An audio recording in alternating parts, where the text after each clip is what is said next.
Hello, ladies and gentlemen, and welcome to this exclusive YouTube clip for the Bytethat podcast. My name is Juan. I'm joined alongside Ryan, as Keith as always. And there was a topic that I wanted to bring up in the full show, but we didn't really have a time to get to it. It's something related to TNA. Now, you guys told me that you don't know about this, right? These news that I read. Yes. And I'm just gonna get right down to it. Basically. This is all rumors and speculation, obviously, so take it with a grain of salt. We've seen that TNA is struggling financially, at least according to a bunch of reports. We've seen Mickie James recently didn't sign a contract, so she's now a free agent. Mm-hmm. We're seeing all this stuff, but the most important one that I've seen is that apparently and allegedly, TNA is considering going off the road starting next year, possibly going back to Nashville, where they originally started, or actually going all the way back to Orlando, which is where they left. You guys, you didn't know about this? I had heard before that one of the reasons they went on the road, now this isn't confirmed, so don't take this as fact, but I had heard that the original reason they went on the road was because Orlando didn't even want to renew them for the building to use it. So that's why they were almost forced to go on the road. So it's interesting that they could possibly go back to Orlando. Maybe that proves that wasn't correct.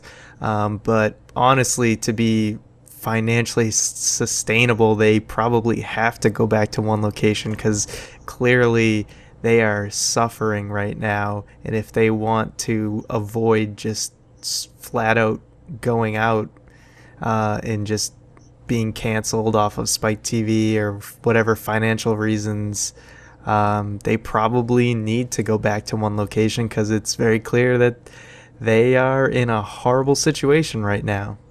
Yeah, I've always found it weird that TNA went on the road because when an older wrestler like Kurt Angle or Sting went to TNA, one of the big selling points was, I only have to work a couple days a week, I can rest and be with my family. So that kind of seemed like a giant contradiction to exactly why TNA was bringing these guys in. So I do think it's better for them that they're moving back to one location. Now, if that location is Orlando, that's kind of weird, considering they'd be basically back to an amusement park attraction. And the fact that Full Sail University and NXT and all that is in Orlando as well. I think that would be extremely detrimental to TNA. Now, question. We've seen almost way too many bad news about TNA pop up. And I know you guys don't really watch TNA at this point. I just want to ask you quickly, what made you guys stop watching the show? I want to ask Ryan first. I can remember the whole scenario pretty clearly. It was just one day I was watching it, and I had been watching Impact regularly. This must be 5 years ago by now, maybe even longer. It was every week I would watch it, and maybe I'd be talking to you, Juan, or somebody else, and I would pretty much just be frustrated the whole show because the stories and the booking and stuff I just didn't understand it, why that they would do the things that they did, and the whole show was just a complete mess to me. And one day I was just like, I'm not having fun watching this. I'm actually getting more stressed watching it than if I didn't. So I was like, you know what? I'm just not going to watch it anymore. And I've seen maybe one or two impacts here and there over the course of these 5 years since, and I really just don't have any motivation to keep watching it. The product just doesn't interest me, and from what I read, I still try and keep up with the general stories that are going on. I'm aware of aces and 0.8s and all of that, and really it's not enough to get me to want to watch again. There's nothing I hear that's must-see TV by any stretch of the imagination.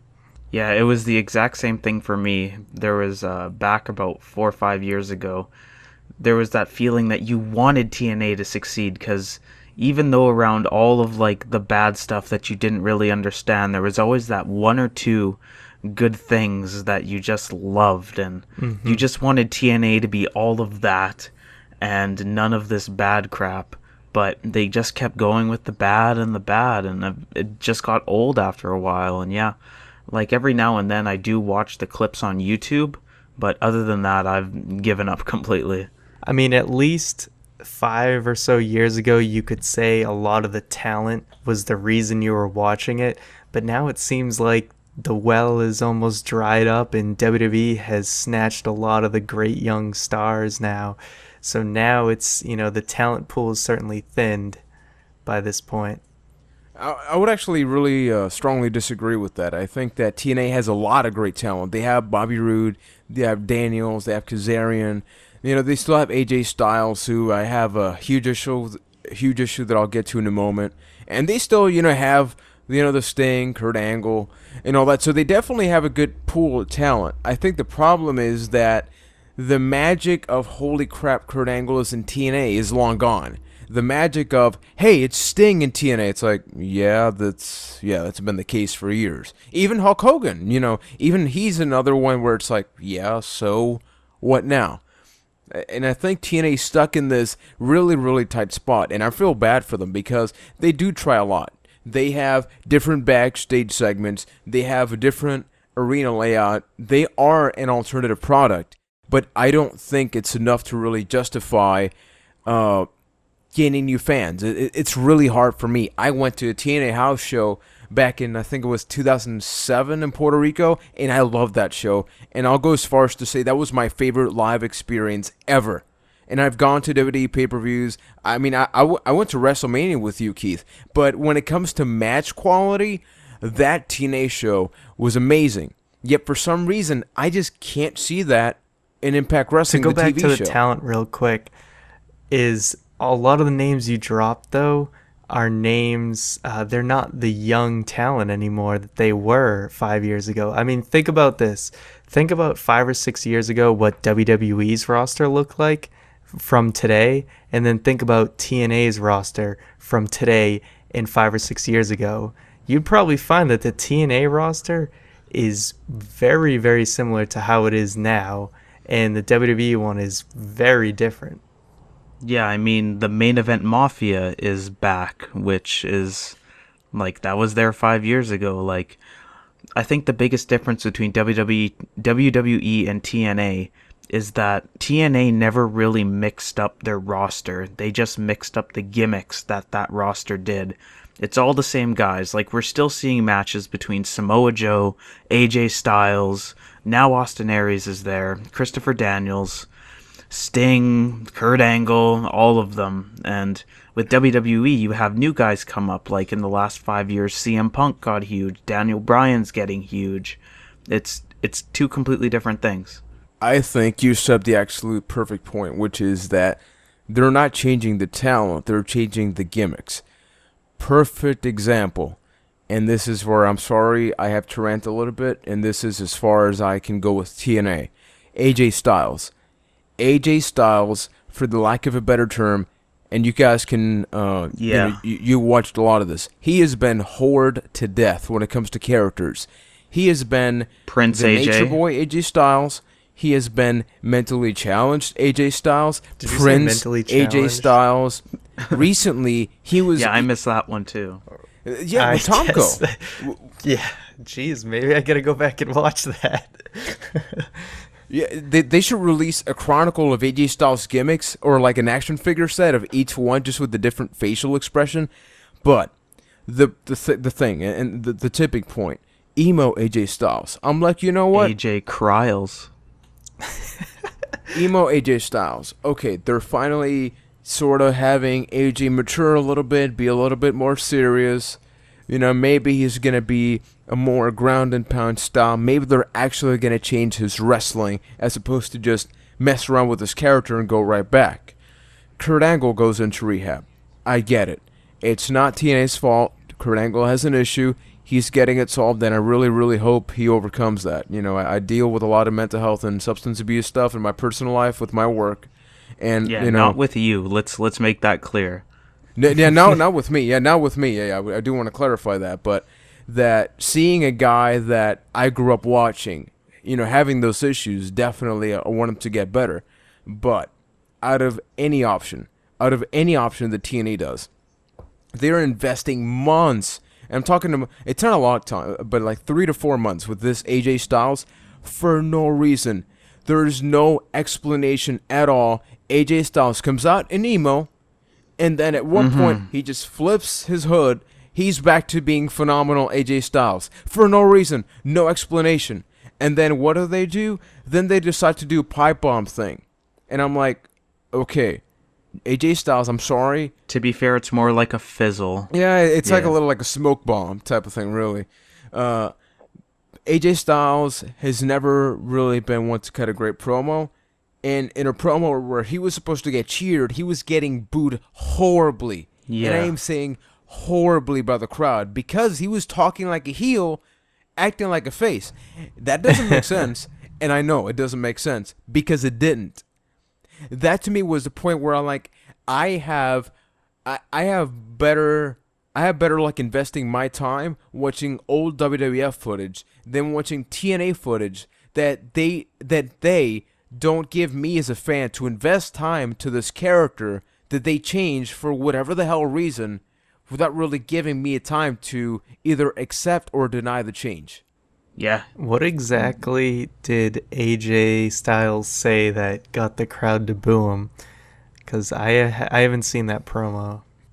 Basically, what AJ was talking about is that he's been TNA's go-to guy for years, so that makes sense. He actually has been their go-to guy for years. But then he started talking about Dixie Carter, and he started talking about all these things, and that, you know what, he does want to be the go-to guy. Like, he was basically sort of contradicting himself in the promo because of his voice. We've talked about how Daniel Bryan at some points has sort of acted, like a tweener because of how he talks. AJ was flat out yelling at the people. He wasn't being with the people like Bryan is when he chants yes. AJ was just angry and pissed off, and people hated it. And then when the promo ended, Mike Tenay and Taz had nothing to feed off of, and even me watching, honestly, I turned the channel and I didn't keep watching the show because I was like, you know what, that's it. I give TNA a chance a couple times a month. I freaking love wrestling, probably way more than I should, and I give TNA a chance a couple times a month.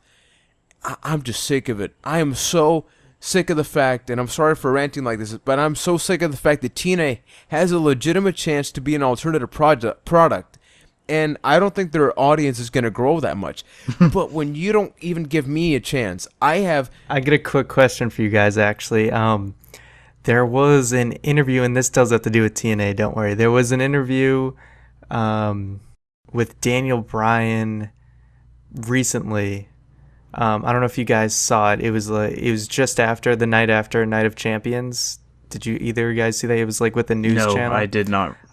I did not see it. Oh yeah. One thing the guy asked him was if he was ever fired from WWE, if he would go to TNA, and Bryan actually said that he wouldn't go to TNA because he knew he could make a lot more money on the indie scene than he would in TNA, which I thought it sums it was up perfectly. very interesting. Yeah, it was very an interesting like wrestler's perspective on TNA. And it wasn't just that, but it was that he said that TNA probably won't like to hear this. And then he went on to make that point.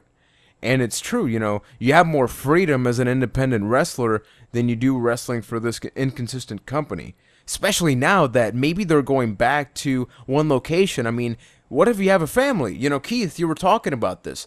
That was the incentive for a lot of these older wrestlers, to go to Orlando. What if they go back to Nashville? That's a lifestyle change for all those wrestlers, not just the company itself. What about them? I mean, they're traveling now. So it's just... It's probably I better guess only than time that. will tell. At least it's a shorter flight than wherever the hell. From Florida to Nashville is at least a little more reasonable. But I just hate that TNA is just so inconsistent as a whole and in every single way. I've just noticed ever since what was it, Fox Sportsnet, when they had Impact on that the writing for the show has just always been bad. It doesn't matter who they've brought in and out of that place. The writing for that show has always been bad. The only thing that ever had me watching it back when I did watch it was the matches, was the wrestling. The writing I feel like it's been as sloppy as ever since the Fox Sports Net days to now. It's always been like that. There's always been those, situations like with Styles, things like that have had to happen. And I think that's a big reason for its lack of success, I would say. Well, there's a lot of things that we can talk about TNA. Before we end the show, I actually do want to ask you guys a question. Not even so much a question, but an assignment. What if the three of us committed to watching? I'm not saying this week's or next week's, but we committed to watching one TNA show. The three of us. We watch that one show and we talk about that later. Yeah, let's do it. That's a good idea. Let's do it. Yeah, I'm sorry, War Machine, but we got to do it. I mean, if we are talking about this, we have to make sure, we get different perspectives. Keith has watched the YouTube clips. You've read a lot of it, and I've watched enough episodes that I'm pretty up to date with what's going on. So I'm really interested. Is there one of their pseudo pay-per-views coming up? Like they're not pay-per-views, but pay-per-views? Because we should just watch that. Honestly, I can't recall right now. I know Bound for Glory is around the corner. I read some spoilers about what's happening and all that. We'll pick a solid one, and then we'll post it on our Twitter. How about that? So yeah, let's agree to watch an Impact Wrestling show and just basically give our honest thoughts about it. Maybe we agree to just not really keep watching it, but, we have to be objective. We have to give them another shot. So, thank you guys for listening to us. Remember, you can check us out on Facebook, Twitter, YouTube. All of them are Bytethat. That is Byte with a Y. We are available on iTunes if you want to check out the full episodes. Just search Bytethat over on iTunes. You can download the episodes in full over at bytethat.com. Check out all the past shows, past clips. Ryan's the one that's in charge of creating all the YouTube clips.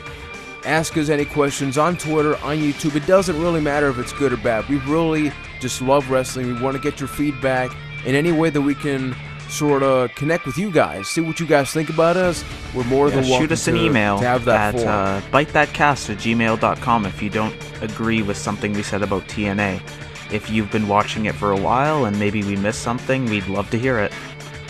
Or just leave a comment. Literally, any channel you want to use to communicate, we will accept. Even Telegraph. Do something. Yes, if you want to send an owl to my door, I will send that owl back. So thank you guys for taking the time to check us out. And bye. And you can bite that. Don't put that in.